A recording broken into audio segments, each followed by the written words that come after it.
Okay, so up till here, we have finished the revision of Akusala Citta as well as the Ahetuka Cittas. So now let's continue with the Sovana Cittas. Okay, all right. So in the group of Sovana Citta, what is included there? The beautiful consciousness we have is further divided into Kusala, Vipaka, and Kriya. No? So wholesome consciousness, resultant consciousness with roots, and the functional consciousness.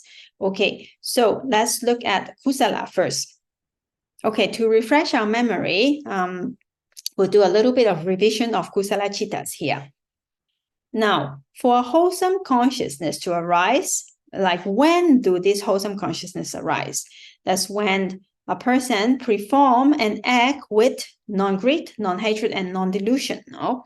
So we have three types of actions. We have physical actions, verbal actions, and mental action. Or three types of actions. So any any of these three types of actions that are performed with alobha, adosa, and sometimes together with amoha are called kusala cittas. No? Okay, so action, literally karma. And when we do this kind of actions, kusala cittas, we accumulate karma, good karma. Okay, so for wholesome cittas, for kusala cittas, they are always associated minimum with two roots, with non-greed and non-aversion, because these two are the universal beautiful mental factors, no? So they must always be there. So whenever a person think good thoughts, we have perform good mental actions, having good wishes and good thoughts for others, or saying kind words, or doing good physical action to help someone. With those cittas are always without attachment and without aversion. So non-greed and non-aversion. So it's always beautiful, right? Okay, but whether it is associated with wisdom or not, it is not sure. So sometimes it can be associated with wisdom, and sometimes it can be dissociated with wisdom. Okay, so sometimes like how? So sometimes when we do some good deeds, but we don't really think much of it and we just do it carelessly, in those cases, maybe those kind of kusala cittas are without panya, no? Without jnana, without wisdom. And sometimes when we do the action very carefully, and then we are thinking about, let's say, karma, and also we know that doing this good is good, and then those type of cittas, needless to say, when a person is meditating, attaining jhana, or doing vipassana meditation, contemplating, and all those, then should be with, most of the time, should be with wisdom. Yeah. Okay, so let's see the four aspects of kusala cittas. Now, it must always associate with non-greed and non-aversion. And we have also the mental feeling. So with kusala cittas, it can be associated with either mental pleasant feeling or mental neutral feeling. So unpleasant feeling is not possible. Domanassa only associated with dosa mula citta, right? So only two types of feelings. Then it can be associated or dissociated with from wisdom. Then again, prompted or unprompted. So with these four aspects, we make 8 kinds of kusala, kamavachara kusala cittas, sense sphere, wholesome consciousness. So 4 of them accompanied by somanassa, mental pleasure, associate with wisdom, prompted or unprompted or prompted, then associate with pleasant mental feeling, dissociated from wisdom, again, unprompted or prompted. Then the other 4 is the same, but just associated with mental neutral feeling. Okay, with this, we have 8 types of kamavachara kusala cittas. Wholesome consciousness, sense sphere, wholesome consciousness. Okay. All right. Now, so we talked about, we just did the revision of the kusala cittas, and if there is wholesome consciousness, then there will also be resultant, and this time, when it is called Sovana Citta under this group, that means it is associated with roots, yeah? So it is called Sahetuka Kusala Vipaka, wholesome resultant consciousness with roots.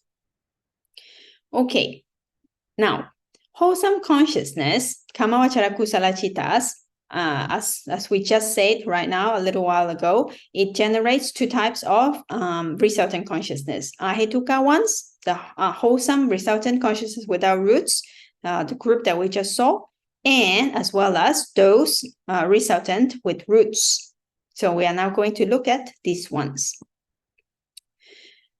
Then with this Sahetuka Kamavachara Kusala Vipaka, what can be a function? Let's say, what do they do? So just to mention, one of the function could be as relinking consciousness. So patisandhi, as rebirth consciousness. So if we are reborn as a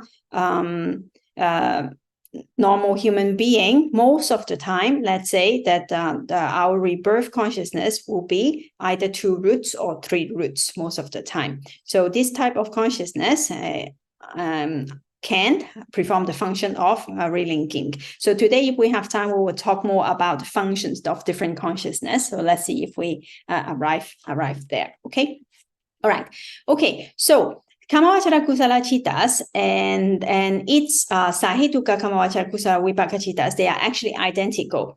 So let's say that these apple seeds give an apple fruit. So in this case, we can understand that those are the 8 types of consciousness, 8 different types. They are basically the same, but one is active, the Kusala Cittas, and the other one is the Vipaka, they are resultant. So they are also associated with 4 of them associated with mental pleasure, and 4 of them associated with neutral feeling, with wisdom, without wisdom, prompted or unprompted. So this type of Kamavachara Kusala Vipaka are basically identical. I say basically because there are also some exceptions, which later on in this session we are going to look at it. Okay. All right.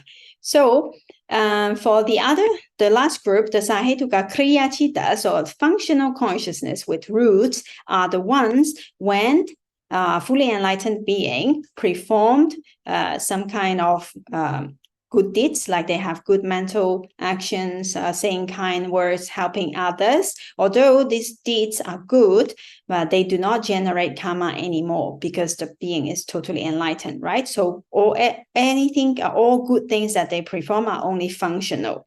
So in this case, they are also divided into 8 types, also basically same. If we look at the different types of the different aspects, so they are the same. Okay, so now we have finished the revision of these all types of the Sobhana Cittas, Kamavachara Sobhana Cittas. Yes, Austin.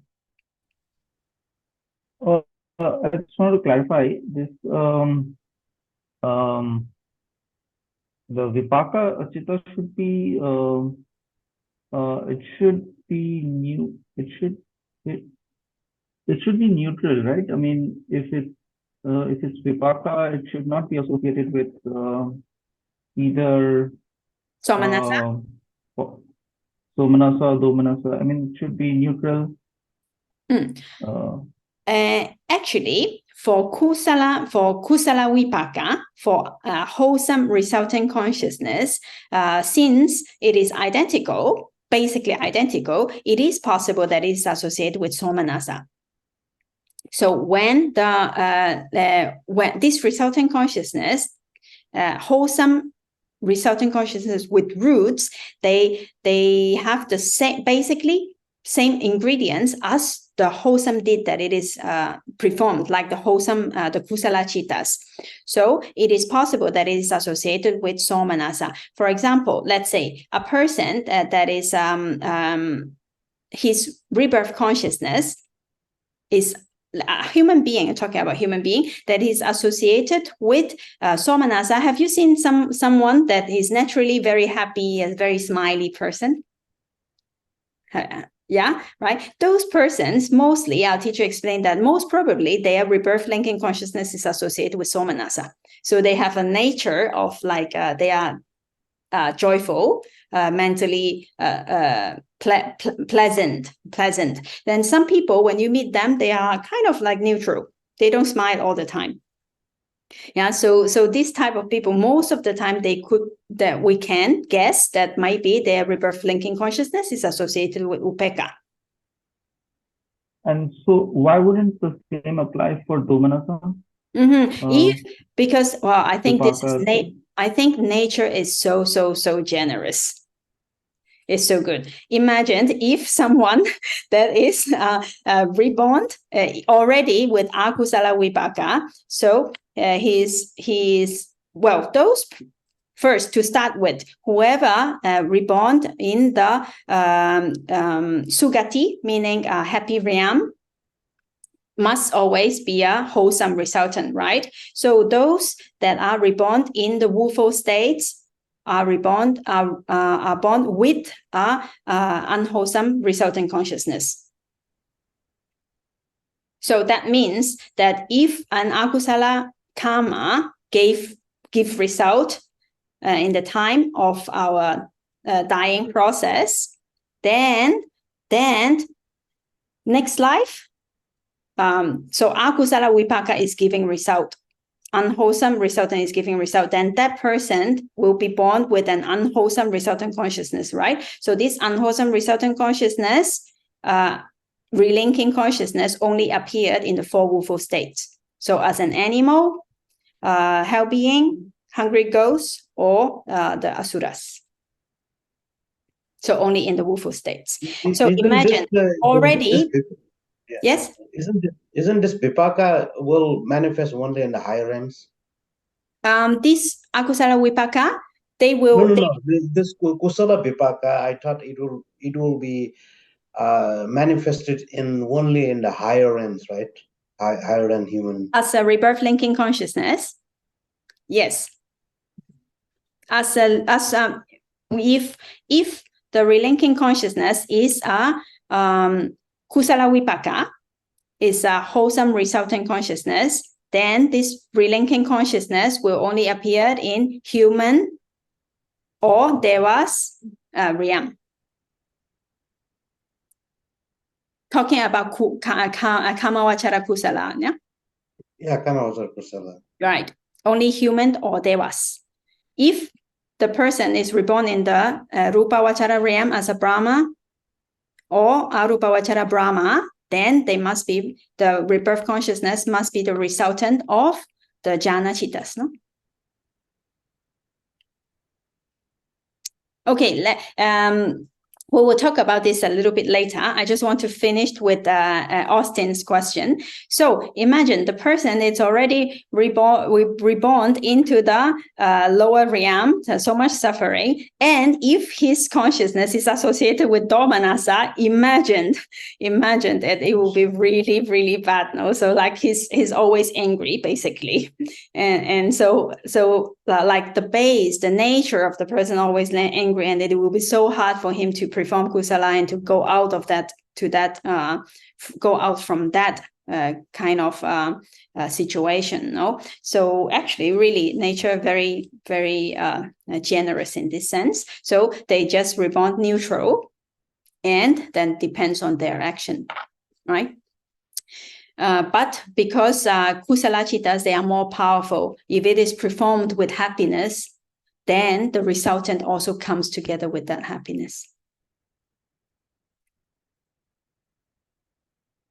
Okay, right. And also remember, in the resultant of unwholesome cittas, akusala vipaka is always ahetuka. Remember, always without roots.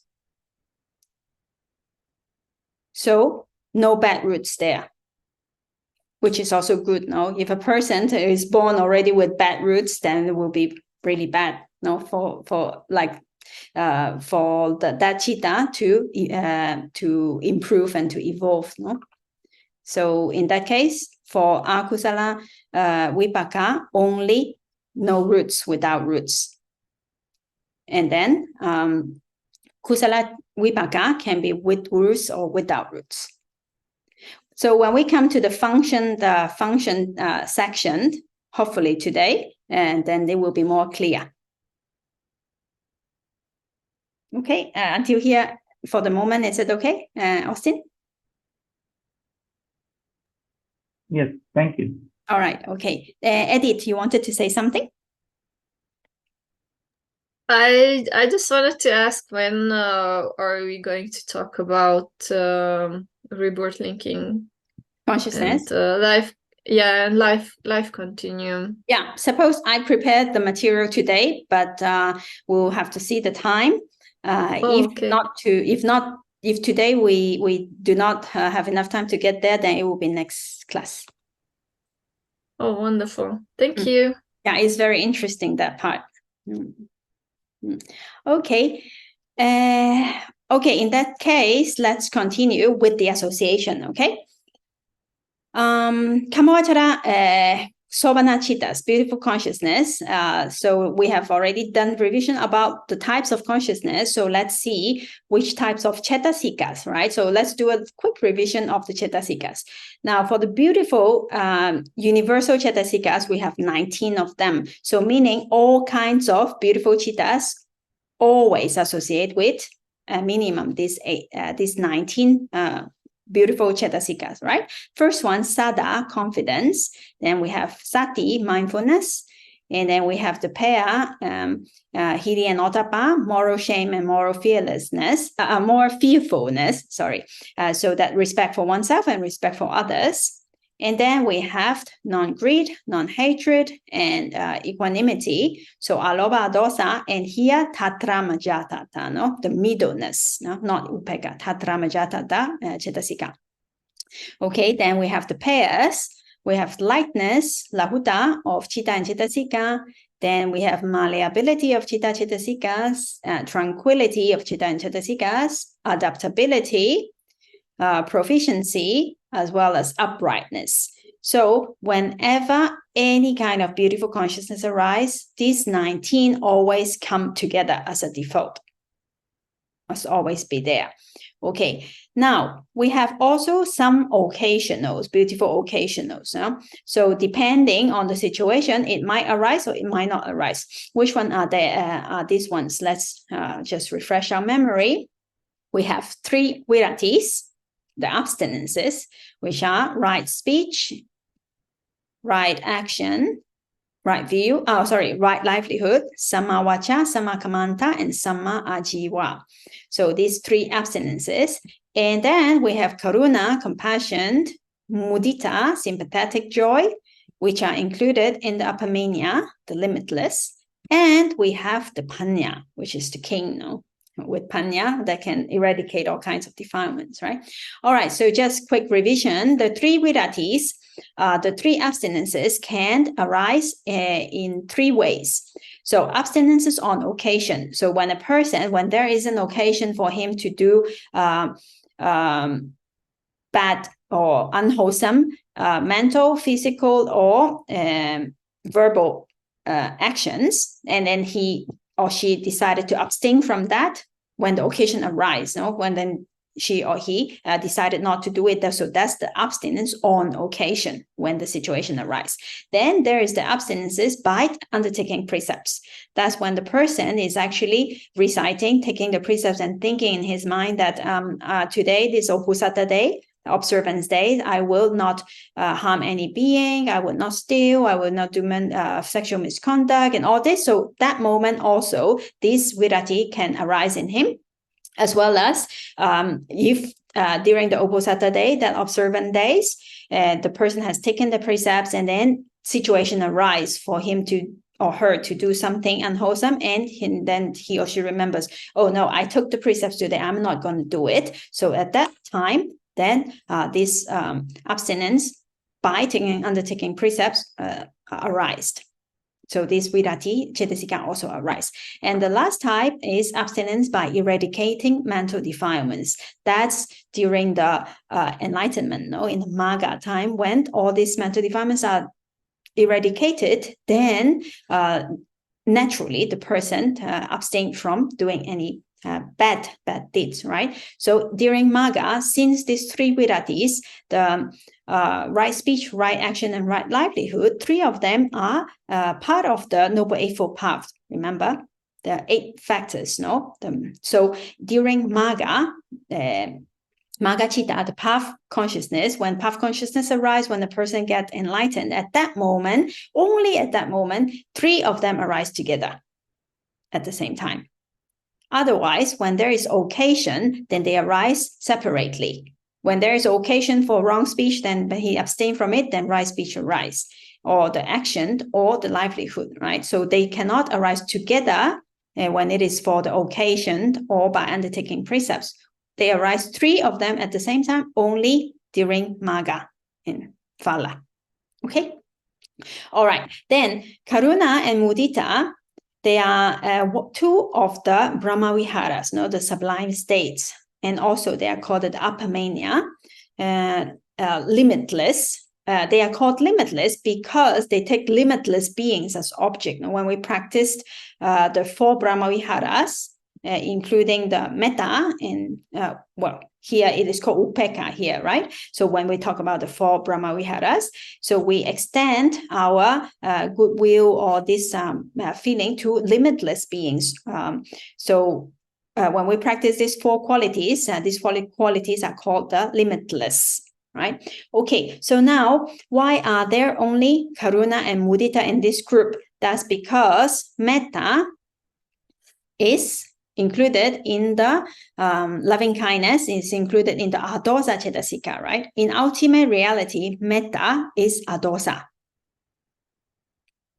And in ultimate reality, upeka is tatra majatata cetasika. So this equanimity cetasika, yeah?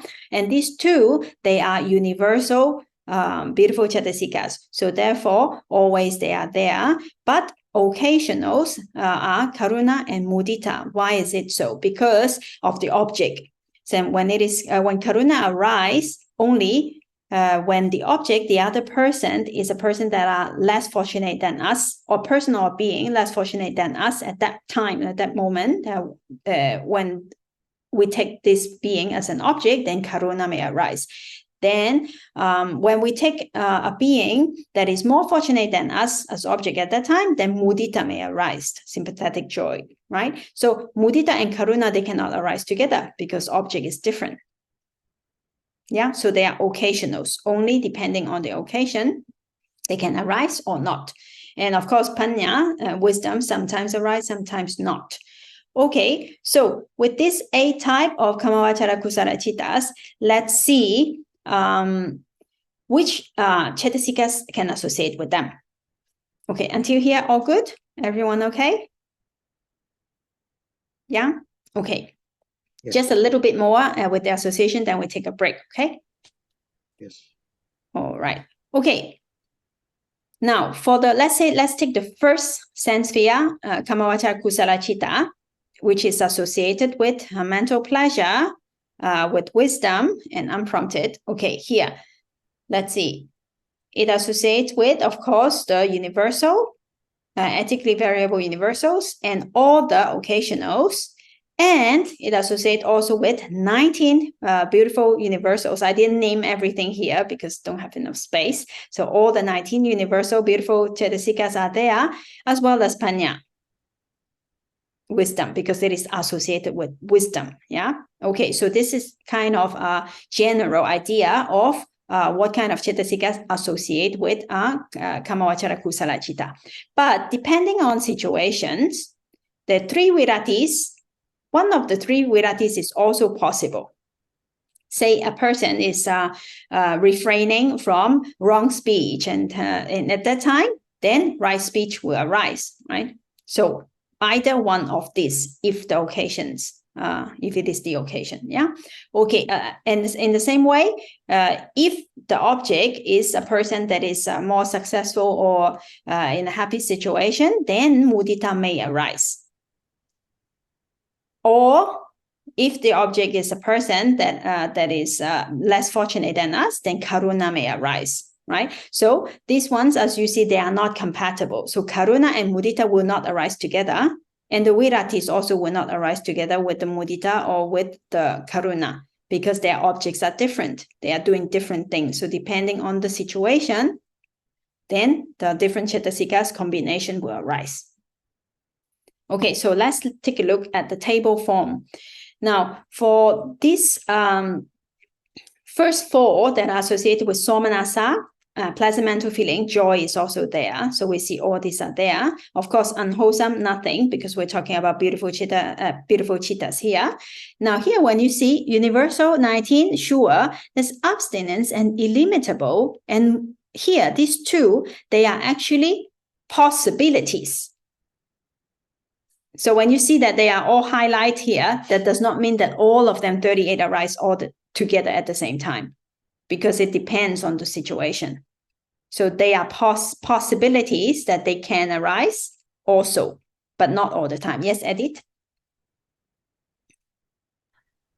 I'm just thinking of a situation when, let's say, I'm really happy for a person succeeding in something. So mudita is only just that feeling and that mental something, as opposed, what if I start appreciating them with speech? So I start lauding them or something.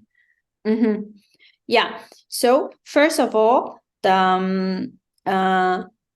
when we appreciate the person, then it is with mudita. Mudita can arise, right? But when we start talking, we can also talk with mudita. It is possible, but it is not abstinence, because you are not trying to abstain from doing something, like abstain from saying bad about that person, no? Because you are feeling happy with about the good situation for the person, then you are saying good things, or may your success continue, may it never fail, may you always be associated with this good situation. So this is very good feeling with mudita, and then you are saying kind words, and that's good. But abstinence, virati, does not arise because we are not abstaining. We don't have the intention to say something bad anyway. Oh, yeah, I think I thought that right speech, the abstinence of the right speech is not just preventing bad. Yeah, they are called viratis because they are abstinences. Although the cetasika, the name is kind of confusing, no? Because it's a right speech and right action and right livelihood. Yeah. So it looks like when we are saying something good, also right speech must arise, no? It looks like that, no?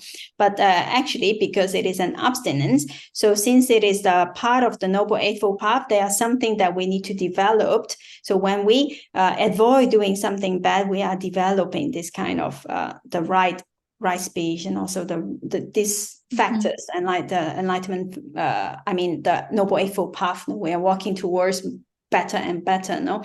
But here specifically the viratis, that's why they're called viratis, are abstinences. Only when we refrain from doing bad, they arise.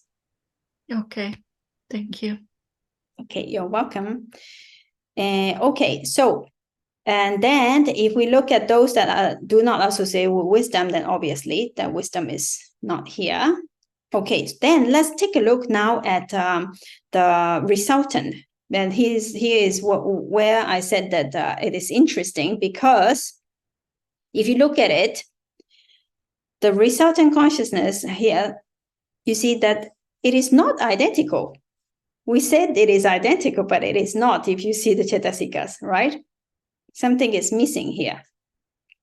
So you see the abstinences and the mudita and karuna, they do not associate with resultant consciousness.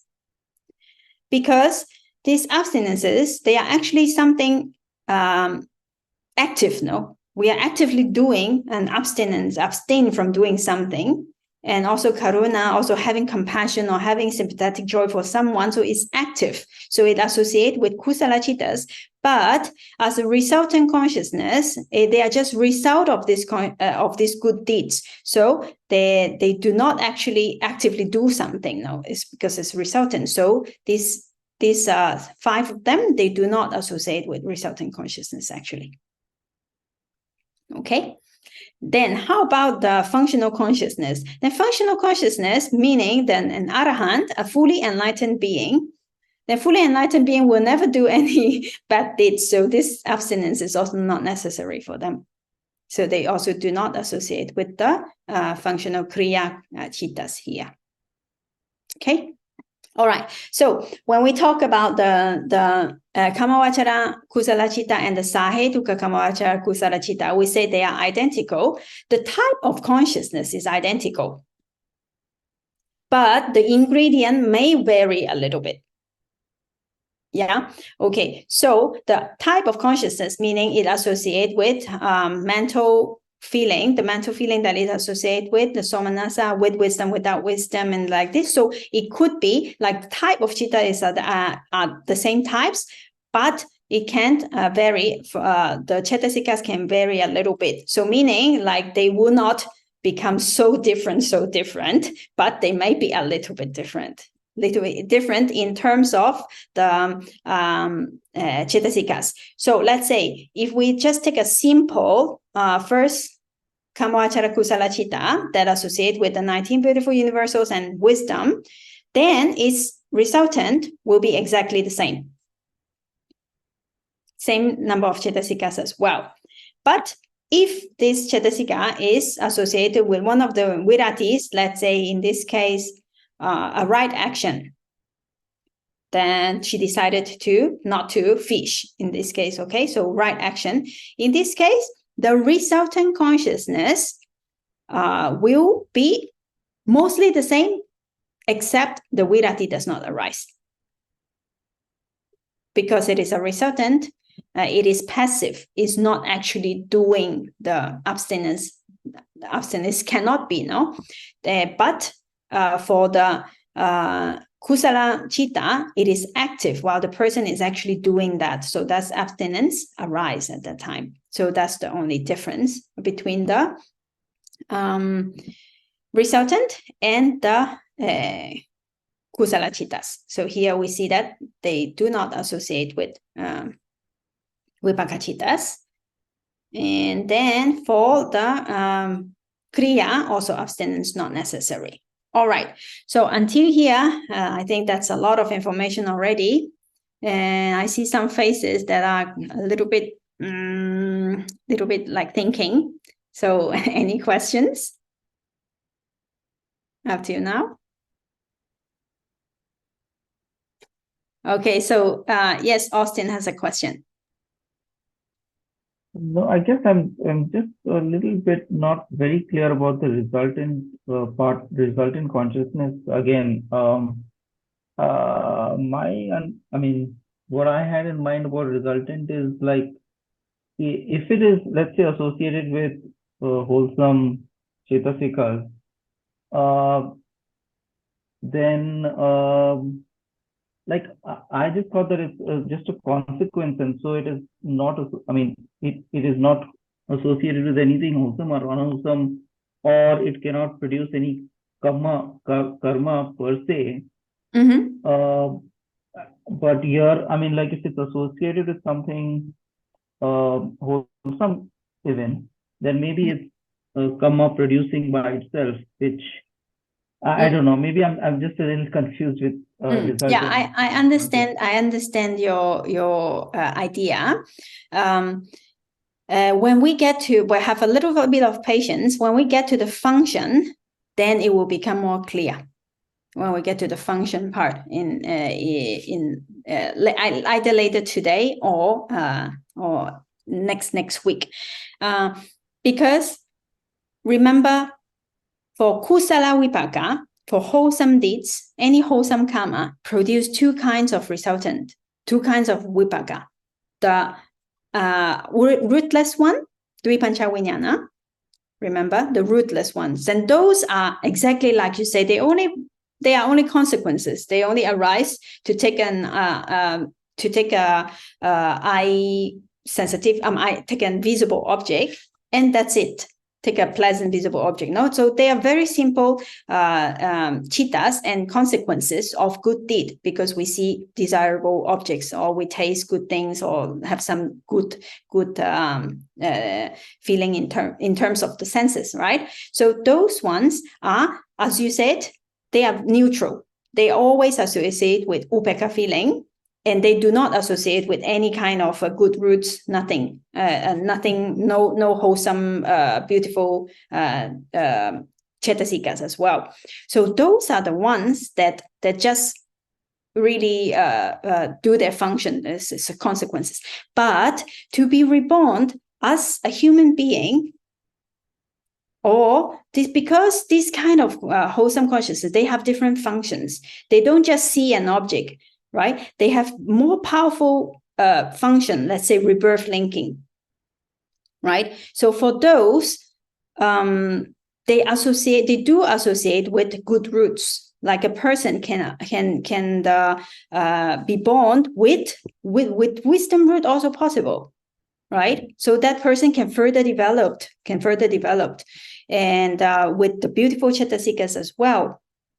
So this is the base and the good result that let the person further develop. Let's say the Buddha, if he always imagine if a person always must reborn with the simple citta, then he must always again how can I say, without wisdom, then he must develop again and again and again. But nature does not work that way. So that person, with the good deed he has done, and also there are also not just the vipaka citta, but there are also other conditions in the Patana chapter. We will talk more about that. Besides the root condition, then we also have upaniseya, the strong support condition. Let's say the person has accumulated so much good, so he has developed so much wisdom. Then that wisdom also is a power, is an energy for him to accumulate or develop more wisdom in the next life, again and again. So this is how we grow and evolve in a way. And so for kusala, for wholesome, for this development, it does have two types of resultant: those that are just normal without roots, but those with roots as well. Maybe later it will be more and more clear. Yeah, Austin? Okay. Thank you. Welcome. Yes, Edith? I don't have a question. I just wanted to mention and just kind of recap or say the same thing that you did, that these resultant ones that you kind of, I think, don't understand, Austin, yet, are pretty important. Like it's our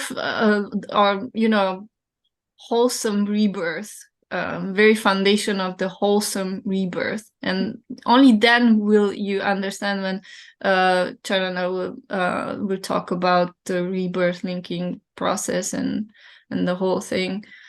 Then it's you'll see how important these are. So yeah, okay. Yeah. All right. Thanks. Yeah, thank you. So today we will stop here, but I will just introduce a little bit what we are going to look at for next week, okay? So actually, in this revision and new information sessions, we're doing a mix. So a little bit of a revision, and also we are covering the last part of chapter 2, which are the associations of the citta and cetasika, and also adding new information from chapter 3 as well. So it's a little mix, and by the end of this revision and new information, probably we will finish the whole chapter 3 also at the same time. Yeah. So we're going like together, parallel. And so for new information, chapter 3, so far we have already seen the analysis of cittas by way of Vedana, and also by way of roots. Today we have analyzed which kind of cittas associate with which kind of roots. So next week we are going to look at the kicha function. And this is very important, as we have discussed a little bit just right now. There are actually 14 kinds of functions that those cittas performed. Well, just as a little bit of advertisement for next week, let's just take a little bit of a look. So functions, each of the cittas, each of the 89 or 121 cittas has a function of its own. So when they arise and perform their function, and then they pass away. And another citta arise, perform their function, and then it passes away. So altogether, there are 14 kinds of different functions. So these 89 or 121 cittas, whenever they arise, they perform one of these 14 functions.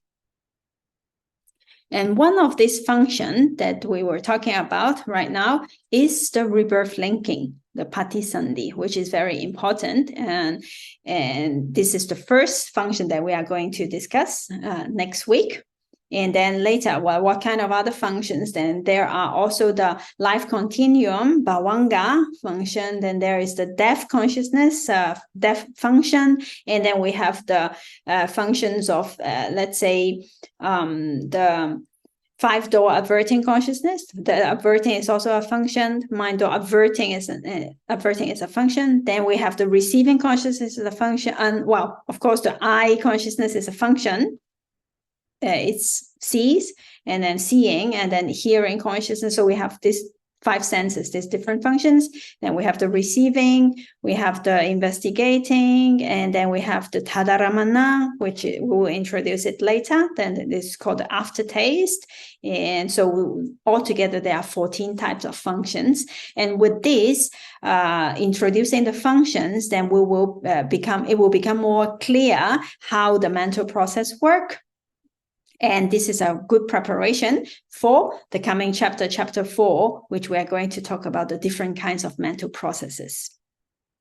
So slowly, we are gathering more information, and it's like a puzzle piece. So we're gathering more and more, and the picture is getting a little bit more clear every time. Yeah. So hopefully soon, when we covered, let's say, chapter 4 is mental processes, then we have 5, 6. I think when we finish chapter 6, the picture will be quite clear. Then later it will be only about practice and about the conditions and more about the Dhamma, about the practice. Not just nature of how things work, but about the practice. All right. Okay. So 9:30, maybe we should stop here. If you have any questions, we can talk about it. Otherwise, we can call it a day and continue next week. I did have a question. Yes. About today's topic, actually. Okay. So I still am sort of a little bit questioning how, for example, the functional cittas can have the universal occasionals like vitaka, vichara, and adhimokkha. Mm-hmm. Like I don't understand how a functional one like mano, dvara, bhajana, or the 5-door adverting have decision, or maybe Mm-hmm. decision. Mm-hmm.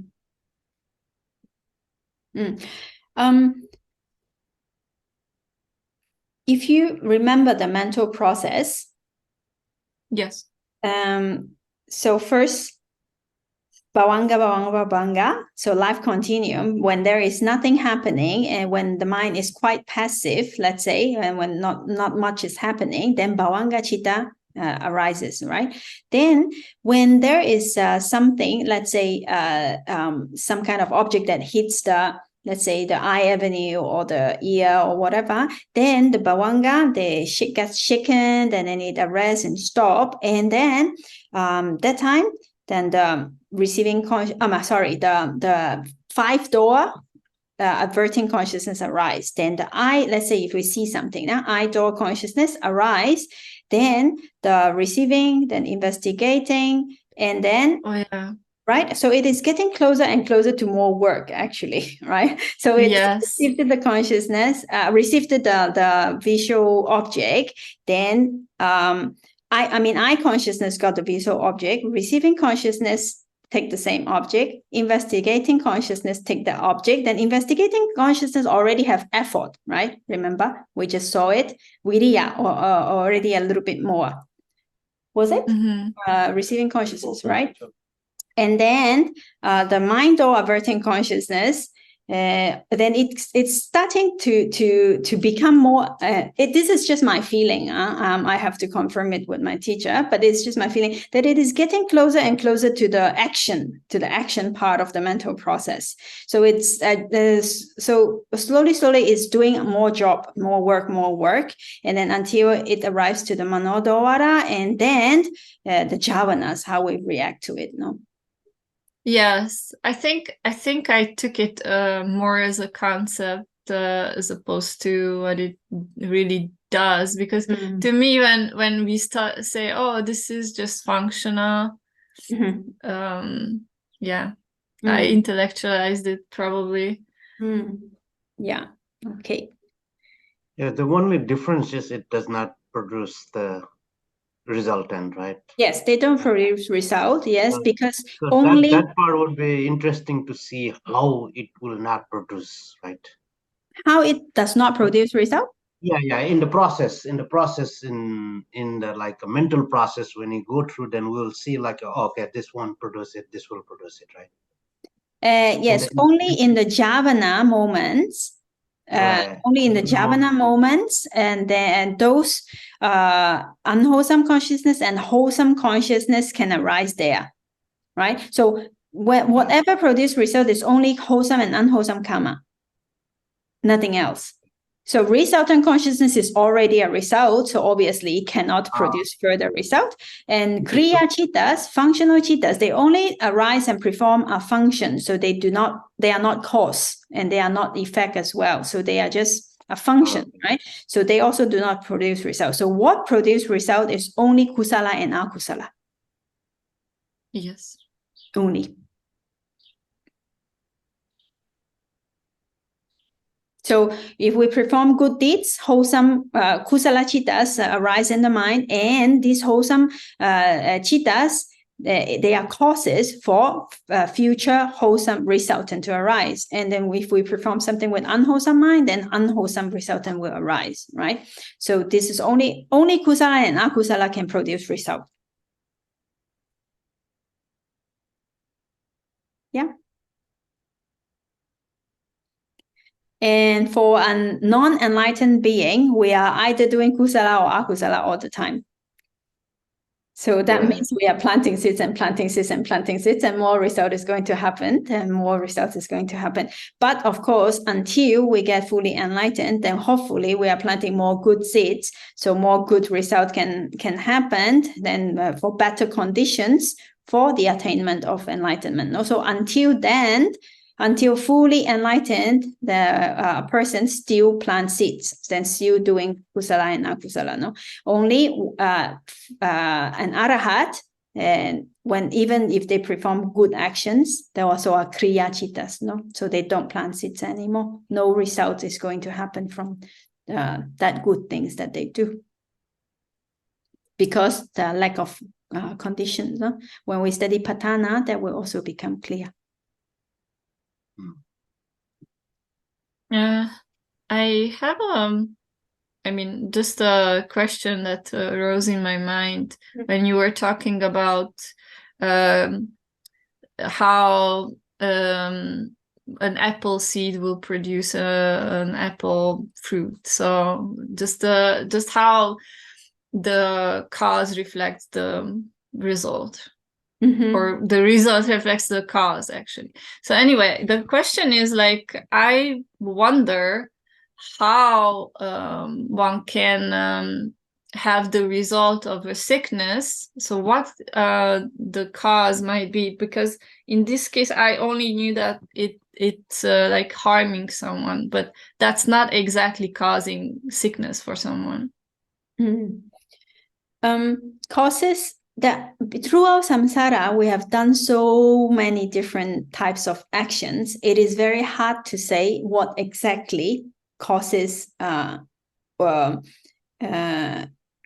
what exactly causes what, yeah, because it's like a very intricate, like a net.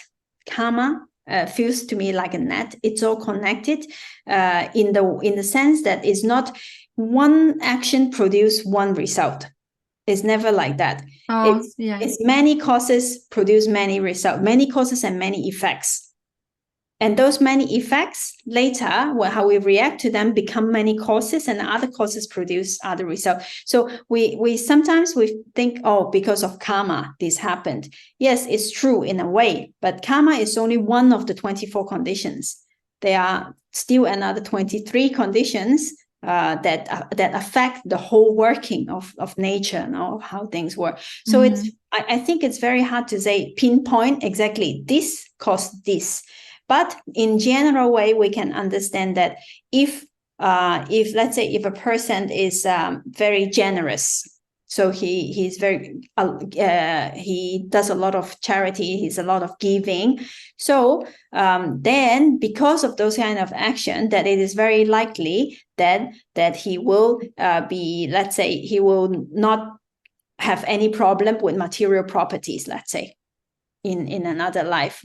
No, or even in this one, in this life and in another life as well, because of his good action, those good conditions for him to have enough or even more, then that's with that kind of cause and effect we can link. But exactly what kind of action he did to give him this cup or this cup of tea, this is very hard to say, right? Exactly one thing to one thing. It doesn't work very much like that, because later when we study chapter 5, we're going to study karma, and then we will see there are karma that give fruit, and there are karma that supports. They do not generate their own fruit. They just support other karma to flourish, good or bad. Yeah. So there are some kind of karma that does preventing other karma to arise. So there are different functions of like how karma works, or how this result is being produced. So I think it's very hard to say. But what I can say is whatever happened. So it's not necessary or not so important to find out exactly what caused it, but more important is how we react to the result right now. And also, teachers also say that if we, for good health, for future good health, what we can do is we support health, right? So we donate medicine, we support hospitals, or like helping other people when they are sick or whatever. So all this kind of action is going to produce future conditions for good health to arise.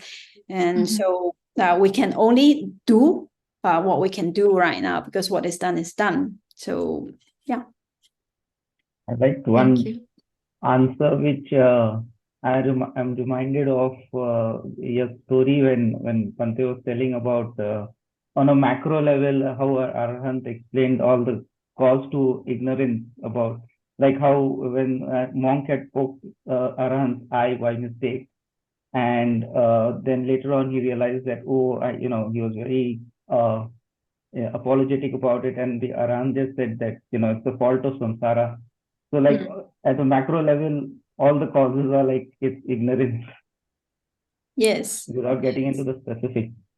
Yes. Only Buddha can tell, right? Only the enlightened ones can tell this karma phenomena, right? Not all enlightened beings can tell. The Buddha can tell.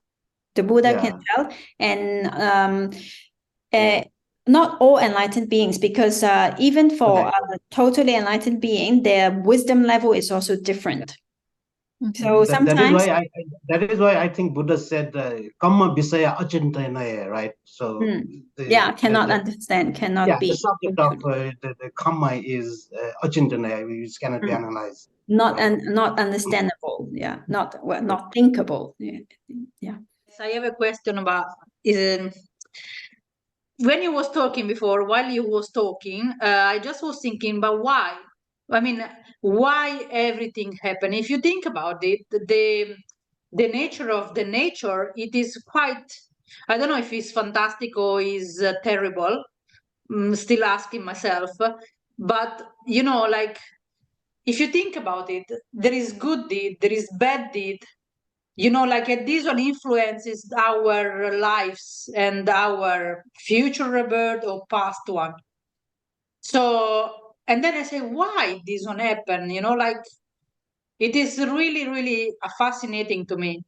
Mhm. And I understand there is delusion, there is a dependent origination. I do understand the reason why, right? But behind it is a why, and why we are the only being that is able to reflect itself. I mean, we are able to look at the mind, right? And Yeah. this is for me is like I don't know. It's beautiful. Like it is. It is quite fascinating, no? True. Yes. Human, the devas, Brahman, we can all reflect. Yeah, it's possible. Yeah, but to be reborn as a human it's amazing. It's wonderful. Yes. So we need to make good use of this opportunity. Thank you.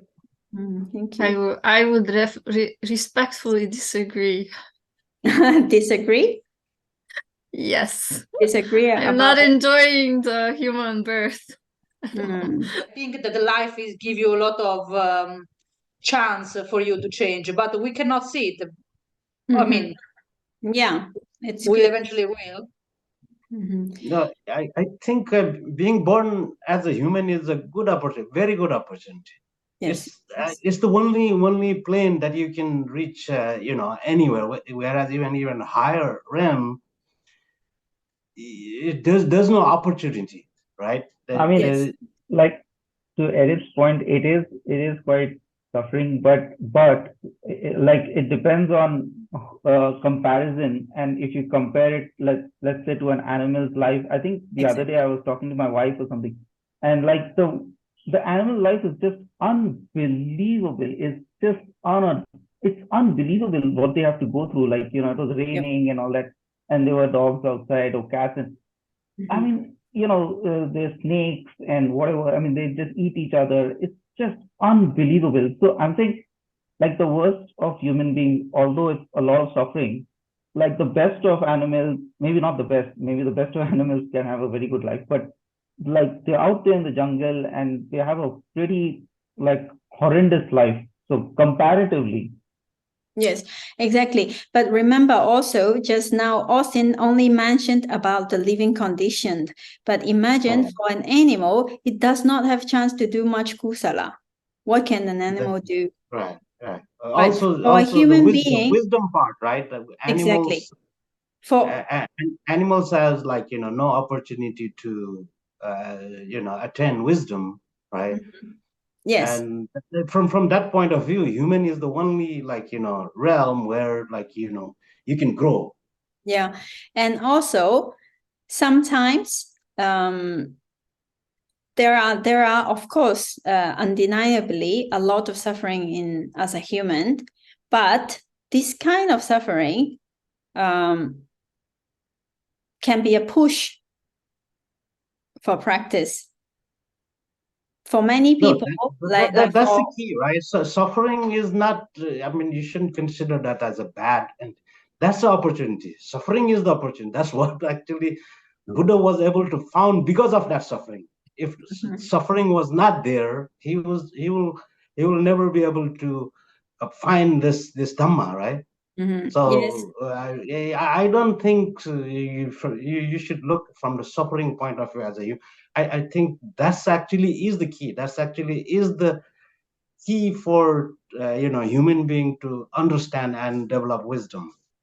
Whereas, like, if you're in the higher realm, those opportunities are not there because they are mostly in the, like, you know, in the non-suffering condition, right? Yeah. And look from the opportunity point of view, when Right. then you can eradicate the Yes. the Yeah. Okay, so thank you, Amar. And because Edith and Austin and maybe other members, they have another class in 10 minutes. So I think we should conclude. And just to conclude what we were saying, that suffering indeed, it's not, of course, it's not nice, but it can be an opportunity. So it depends on whether we take this opportunity. And as a human being, we can do a lot, and like to practice the Dhamma, to study the Dhamma, and to plant better seeds for future for enlightenment, no, for the path to come out from samsara. This is a good opportunity. So let's join together and share the merits, and also dedicate our effort of trying to develop more wisdom in whatever situations for Nibbana, right? Okay, so let's recite together.